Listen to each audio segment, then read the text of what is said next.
So when I proposed last year, it felt right, like breathing. But now we're stuck in a loop. Now we're stuck in a loop that I can't seem to untangle. Here's the issue. She wants a lavish wedding, not outrageous, but lavish. Like decor that looks like a Pinterest board, a live band, a long guest list, because, in her words, people supported us and deserve to witness our joy. Well, well, she wants her father to walk her down the aisle in a hall that she can be proud of, with pictures that will age well, in quotes. I get it, I really do. She has dreamed of this since she was a child. It's not vanity, I get. I know it's just sentiment. It's her way of honoring all the versions of herself that survived heartbreak, disappointment, and the fear that love would never find her.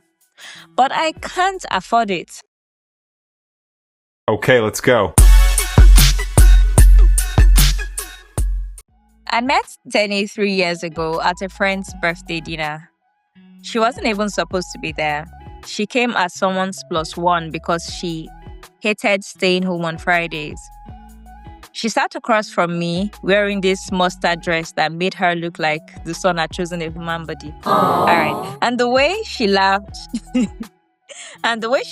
loud and shameless, was the first thing that got me. I remember thinking, if this girl laughs like this every day, life can't possibly be too hard.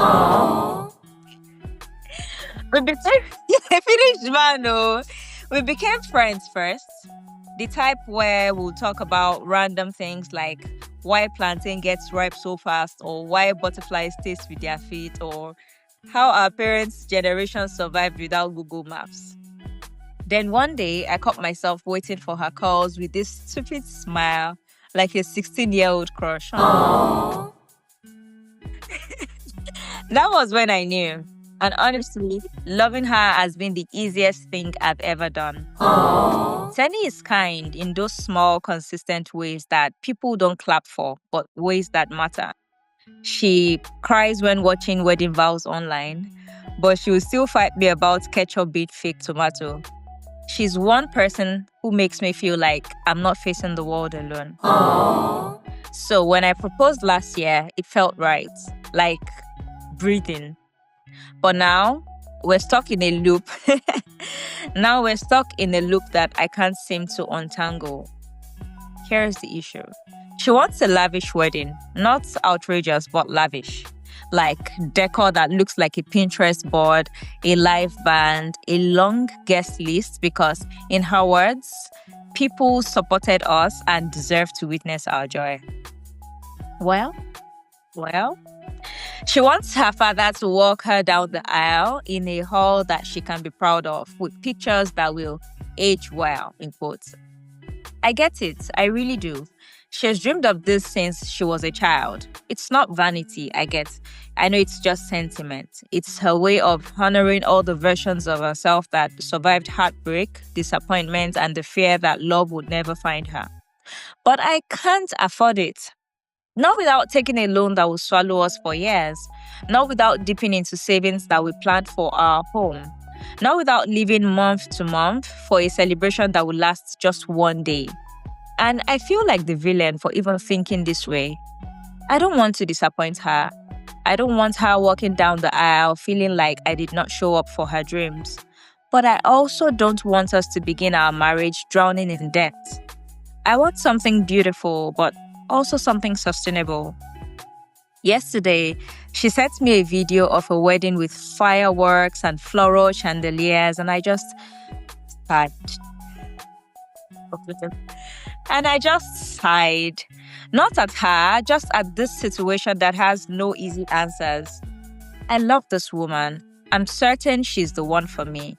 I'm certain of the life that we are building. But how do I tell her that my reality can't match her vision? At least not right now. And how do I do this without breaking her heart? Do I stretch myself and take the loan, hoping our future selves will forgive us? Or do I insist on something modest and risk her thinking I don't value what's important to her? I honestly don't know what to do. Full stop. What do you think? As a girl, right, I get that feeling of it's still social media, because you see all these things on social media. You're like, oh, this is so nice. Oh, this is what I want to, because I'm seeing it and it looks glamorous. But deep down inside you, like, is it what you want, or is it what you've been conditioned to want? So I get it, right? And I think it might be a little bit of both. Obviously, don't put yourself in debt because you want to afford a lavish wedding. If you can afford it, if you have the $10 kind of money, please go to town, Do go to it. Barbados, Destination wedding. go everywhere. You can afford it. But if you are still a salary earner and you are saving for the future, because you buy house, you born children, you people will take care of the children. It's money. You will eat. Let's even forget about buy house. You will eat. You have to think of the future. My brother, please. I mean, I think you're thinking in the right way. Just try to explain to her. Explain, because if people enter debt now, it's the two of you that will suffer the debt now. It's the two of you, because you enter the debt now, you have to be servicing the debt for how many years before you balance? No, all wrong. Please think of the future. If the wedding that people can afford is civil wedding, go and court wedding, go and do court wedding. Send the souvenir to the people that matter in people's lives. People should call it a day. Or maybe they should postpone the wedding. God. They should keep saving towards it, because some things people save towards weddings too. I know some people save towards towards their wedding. They decide that if they know they found somebody, or even before they find somebody, they decide to save towards wedding specifically. Not be say money where you don't save for future. You can't carry and can't use and can't do one very big wedding. Oblate. I feel after this, we should have a conversation that has to do with, is it even worth going into debt because of wedding? Like is it even worth getting loan? Like loan for wedding? Simple answer, no. Because in my head, I feel like I'm bringing people together, a whole lot of people. Yeah, I know they care. Not because, I won't have people that I know don't care about me in my way, but then I will actually call those people that actually matter. But then at the end of the day, does it even make sense for me to go and say to have that very big wedding that I want, or that my babes want? You get? And this thing just boils down to, I'm in a relationship. Obviously, I know what my partner can afford. I should know. I might not be able to know entirely what he can afford, but I should have an idea of what he can afford. Because I'm sure I must have had conversation of, you would do this is, even if I don't know the amount you earn or what you have, I have an idea of the kind of lifestyle that you are living. Exactly. So the kind of lifestyle you live, to be able to let me know, okay, this is what my man can afford. And just maybe, who knows, maybe the lady can actually afford it. That's why she wants it. Maybe.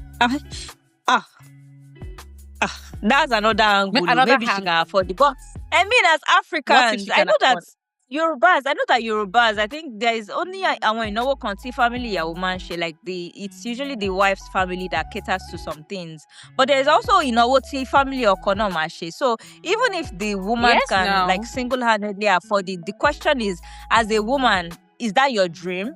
That this is the wedding I want and I want to finance that wedding. If that's your dream, if it is what you want and you can do it, and you will not resent your husband for that, all well and good. But then again, you should be sure that your husband is also open to it, because it's a thing of pride for a man to, in a way, sponsor his own wedding. His family. It's pride. It's a lot of things involved. So at the end of the day, you need to know your partner. You just know your partner. All this is firework, Pinterest, and the likes, and you cannot. And then at the end of the day, for me personally, as much as I love to be in every Owambe, I love parties. I love I don't deny that fact. Weddings specifically, I love to be at weddings. But personally, I don't like to have a big wedding. I do not like it. I can't stand the crowd that comes with it. That's it that you said.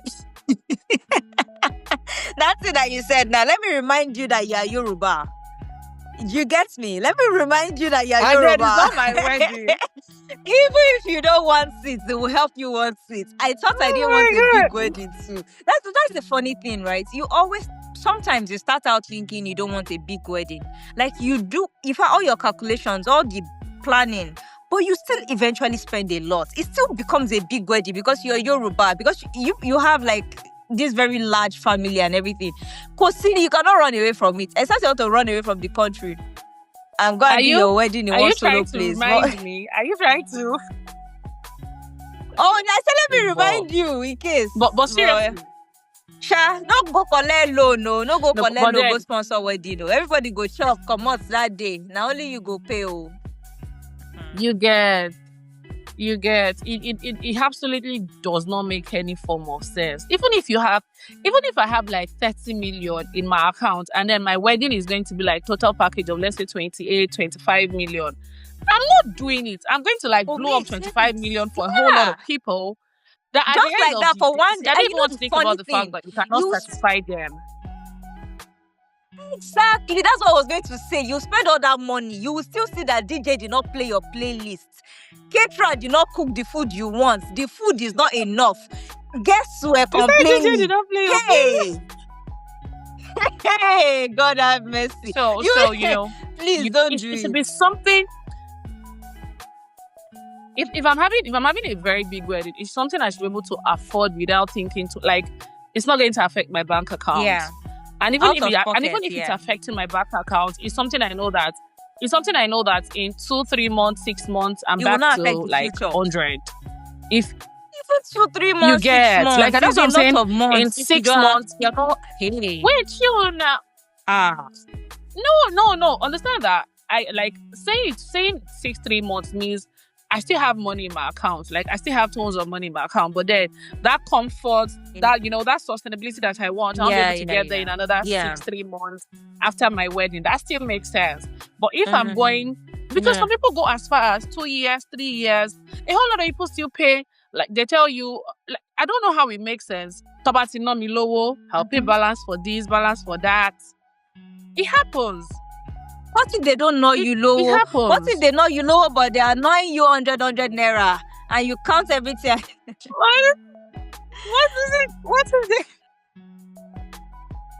No. You know, it's a terrible mentality, but it happens a lot. It happens a lot. It is. Mr. Male 32 male, I don't know. Don't do it. Your wife should be able to understand. Please. Like I feel like if I am dating you to the point of yes, I do. I know what we can do as a wedding. I know in as much as I know I want a very big wedding, but I love you so much, we want to settle with you. Like, you get, they must have been discussing and she feels like just maybe she might be able to get it. But like I said, if I've been dating you and we get to the point of yes, I do, I want a big wedding, and I know that you obviously cannot get me that, and even myself cannot put that on the table. I'm good with everything that we have to do. It's just ceremony I know that we want to keep the memory, we want to have it. But what's the point of memory and we are broke?